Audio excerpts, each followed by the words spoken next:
Okay, so this is the fourth case already, no? Here, we have applied force on masses.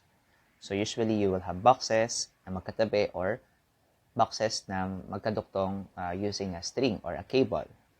Magkaduktong on both ends with each other. And then you are either pulling, so may horizontal force, and tulad ng case ito, pinupush yung isang box. So in this problem, you are given with two boxes. Box A is 20 kilogram, and box B is 5 kilogram. And then there is an applied force, a rightward force, equal to 100 newtons rather. So you are accelerating to the right as well. Now you have to find the magnitude of the force that box A exerts on B. Okay? Kasi yung box A, tutulak niya yung B, di ba? So yung box B, makakaramdam siya ng force from box A. F sub A. In the same, or at the same time, box B will also do the same to box A. Action, reaction, di ba? Kung ano yung magnitude ng binigay ng, ano yung magnitude ng FA, the box B will also be exerting a force on box A, which is opposite in direction but equal in magnitude doon sa FA. So, we are actually looking for that. For FA or FB kasi equal naman sila dito sa unknown na ito. Okay. How do we treat these types of problem? The first thing to do is to, again, draw a free body diagram. You have to draw a free body diagram. Kasi that will show understanding of the problem, di ba? And at the same time, pag mali ang FBD mo, mali ang summation of forces na magagawa mo later on. Okay, for FBD of the box A, there are a lot of forces. We have the normal force from the table, di ba? And the equal in magnitude but opposite in direction, gravitational force rather, or the weight. And I also have the applied force. Although nandoon siya sa sa side na to, pwede ko siyang ilipat doon here. Hindi ko siya ilagay dito. Ganun din ibig sabihin nun. Okay? This is the F.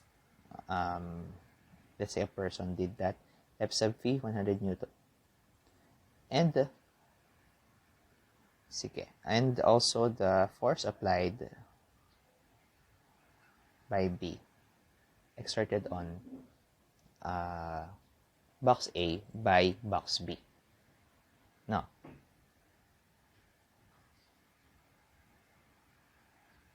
Okay, next one. For box B, we have also F sub N. We also have weight. No? Weight of box B. And then we have F sub A. This is the force exerted by the box A on box B. So, if wala siyang force, walang FA, hindi siya mag-move then to the right, diba? Kasi remember, ang force lang naman ay binigay doon sa box A, hindi sa box B.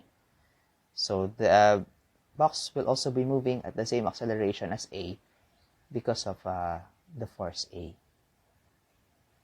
or force from the box A. In consequence, magre-react din yung box B, diba? It will exert an equal but opposite in direction force B on box A. Sige. To solve for the acceleration, meron tayong gagawin technique. We will treat the system or the two boxes as one or as a single mass. So instead of having 20 kilogram and then 5 kilogram, I will now have 25 kilogram. Iko-combine ko sila. And then, also, meron pa rin 100 newtons. So, if I draw the FVD of this, it will be much more simplified, diba? I will have Fn, I will have weight, I will have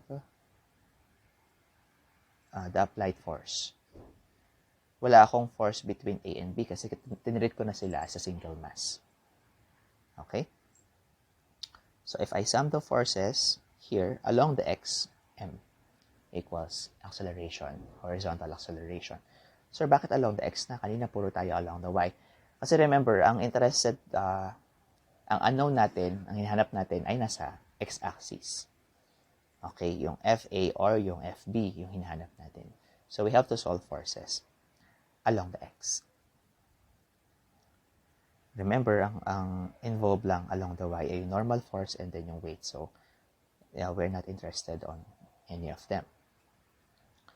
Along the x, here, focus here, meron tayong 100 newtons. And then the mass is 25 kilogram combined mass and the acceleration. So see, we can already solve for the acceleration if we simplified it. 25 kilogram, 25 kilogram. I believe it will be 4 meter per second squared. Newton divided by kilogram is meter per second squared. Now we have our acceleration. That's the same for box A and box B. They are both moving at 4 meter per second squared kasi magkatabi sila, diba? Let me erase this. So now finally, we can solve for FA or kaya FP kung gusto mo yon. But I will be solving for, I think I solved for FA. Okay, so I will be considering the FBD for box A. On box A, let's sum the forces. Again, along the X. Lagyan mo ng mga ganitong label, no? On box A. Para malaman ko kung saang FBD ka nagsum ng forces. So, F sub B minus F sub B equals MA. F sub P is 100 Newton. F sub B, that's the unknown, equal to the mass of the box A. So, presence of mind ka kung anong gagamitin mong mass. Since you're talking about box A, yung mass ng box A ang gagamitin mo.